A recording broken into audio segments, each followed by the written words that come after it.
night, after I finished the reading or the message that I did about the reminder of soulless beings and how powerful you are, right? So the difference between a lost soul versus soulless beings. Okay, one of our channel songs for today is going to be Lost by Gorilla Zoe. Walking around looking for a way, but no one shows me, no one tells me which way to go. I'm caught up in the world, a labyrinth of ways, a labyrinth, a maze, when yes man can easily be no. I ask them no questions, they give me no answers. Following the wise, but the walking something. Give me a cigarette, smoking my cancer. Drink the pain away, but I still have no answer. I'm lost on the road. Don't know which way to go. Losing my mind, losing control of the wheel, and I'm swerving on and off the road. All right. I'm even hearing Lil Wayne part when he said, I'm gonna need counseling. I lost my mind and I still haven't found it. I used to be so well-rounded, but now I tiptoe on hell's boundaries. Okay. So we'll just stop there with lyrics of that song. If you guys feel called to listen to that song for clarity, confirmation, or messages from your spirit guides, okay, whatever situation you're dealing with, then that is the channel song for this message here. All right. So let's get into it. All right. The necessity of a soulless being. Okay, let me start with the first one. All right. So what is the difference between a lost soul, okay, and a soulless being? 550. All right, so we went into detail, just acknowledging that not everybody among us have souls. So that's one thing, okay? These are people who have completely checked out, okay? These are the zombies, so to speak, right? Excuse me.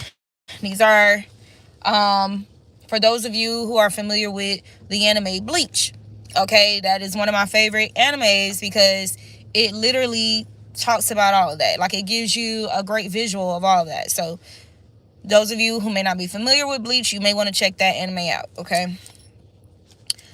So I want to mention, and we are going to come back around to it, hollow beings. Hollows and the anime Bleach are normally individuals who have been inflicted with a lot of trauma, and they're kind of in that sunken place. They're in that in-between phase, that gray area. These are lost souls whom...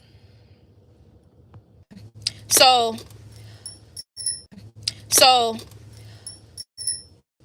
in Bleach, a hollow is a being that is a lost soul, okay? That's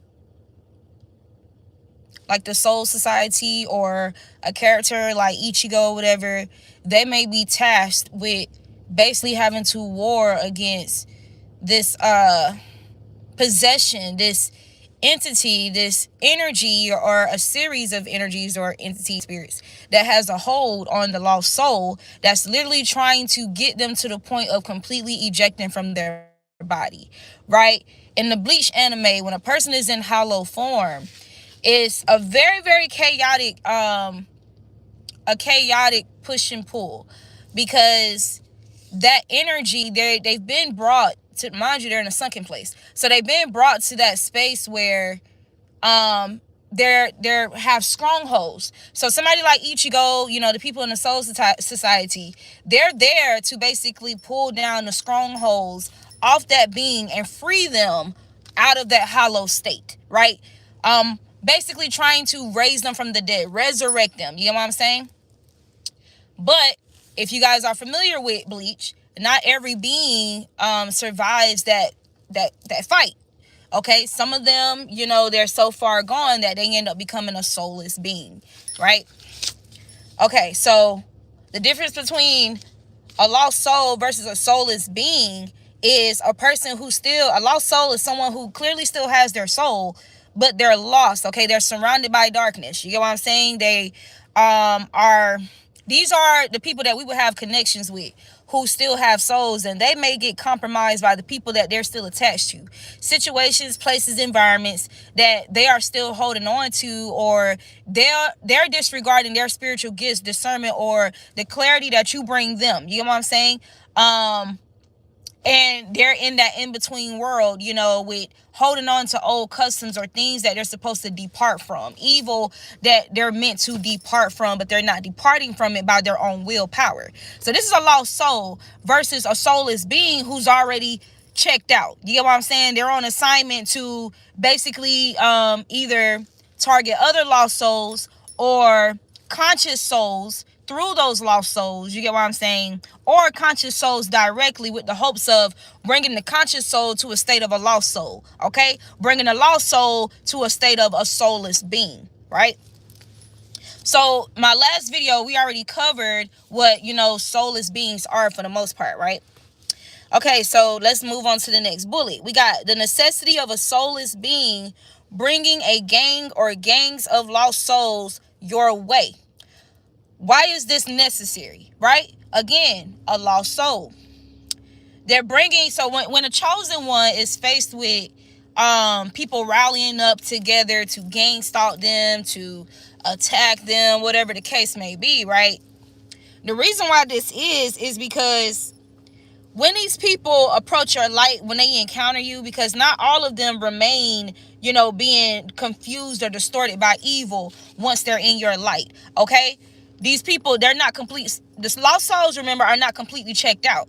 And this is why whenever you connect with a partner, a friend, whatever, who's a lost soul because of the attachments, their toxic family members or evil family members, friends, okay, lovers, past, and environment, the reason why it's everybody's alert system goes off, okay, when this person starts to move differently. They begin to ascend. They begin to change, make necessary changes. 555 on the clock right now, okay?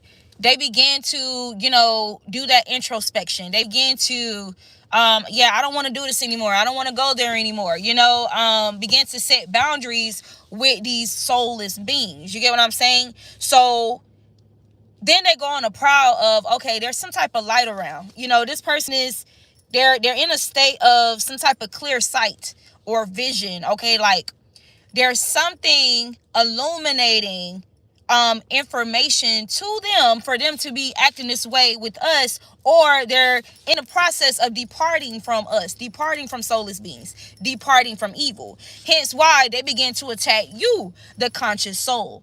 All right, in regard to that lost soul, because the fight is, hey, we're kind of close to pulling this lost soul into a soulless state.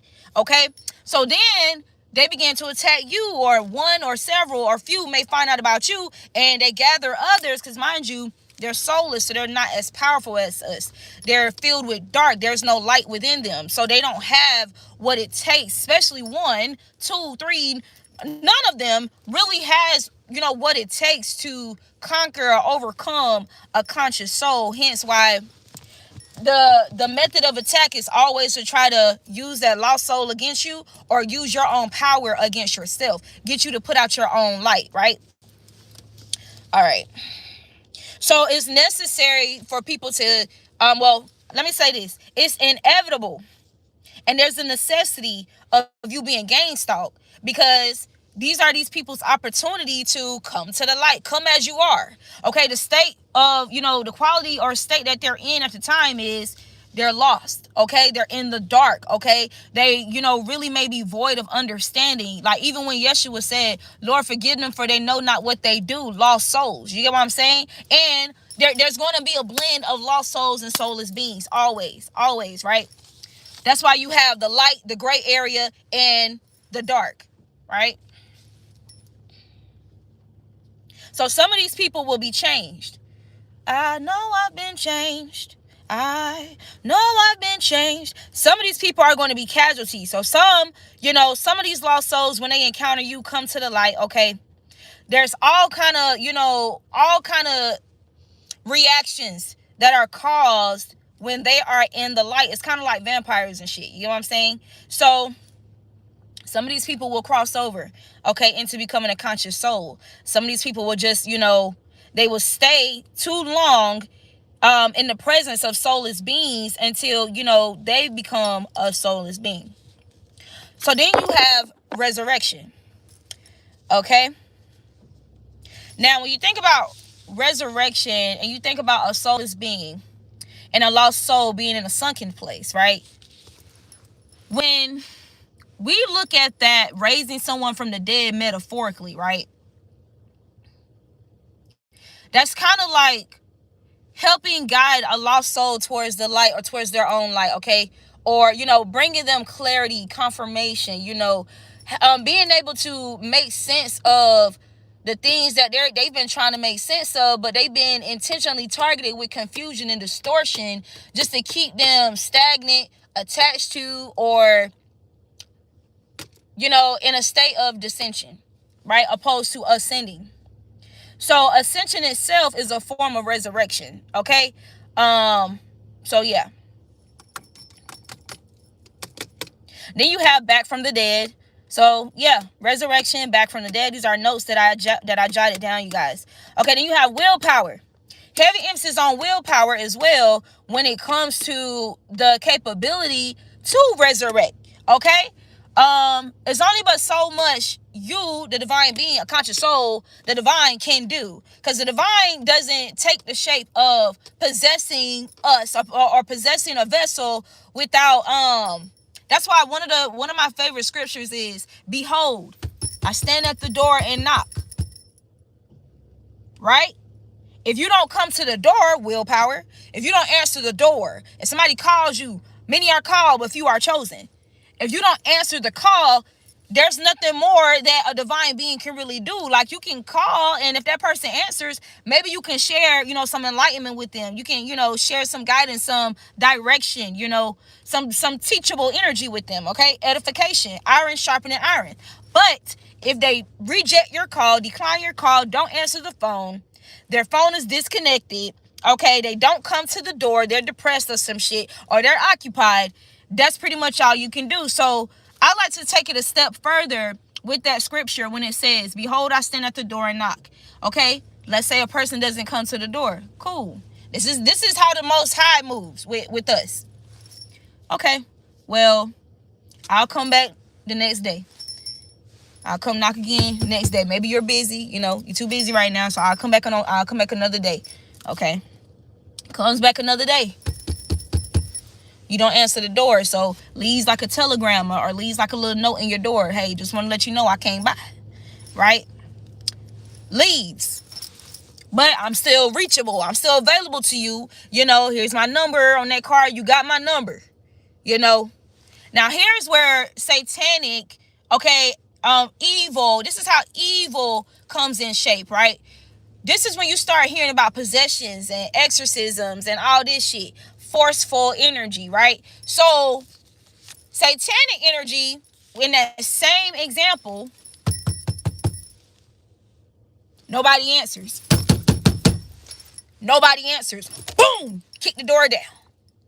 That's how satanic energy operates, okay? With that possession, that possessive energy. All right. So then we have, so after willpower, I wrote Bleach, the anime. So I already talked about Bleach a little bit, and specifically about the hollows.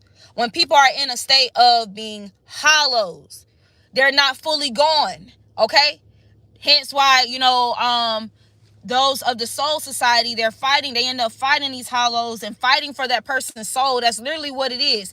They're fighting to save that person's soul from being lost or completely consumed by whatever demonic entity that's literally trying to switching up energy. When somebody switch up on you, shapeshifters. Why is, and y'all, and chosen ones, y'all know where I'm going with this. The reason why these soulless beings, or these people who are operating out of evil or evil intent towards the divine being, switching up, possession. That is because they're possessed with many spirits, okay? Or possessed with multiple spirits. That's why in the video I posted yesterday, we talked about you have to be careful when people say, oh, I'm not religious, I'm spiritual, because that's not telling you anything. A soulless being walk around and say, "Oh, I'm spiritual." That's not telling you. Okay, it's one thing a soul, another thing to be a vessel with spirits in it. Okay, it's one thing to be the landlord or to be the owner of the house. It's another thing to be a renter, a tenant. Okay, the owner's family members, okay, friends living in the house, having a room in the house. Is a totally different ball game, right? So you have a legion. So when people are possessed with many spirits, they tend to shapeshift. Okay, so that's when you have their ability to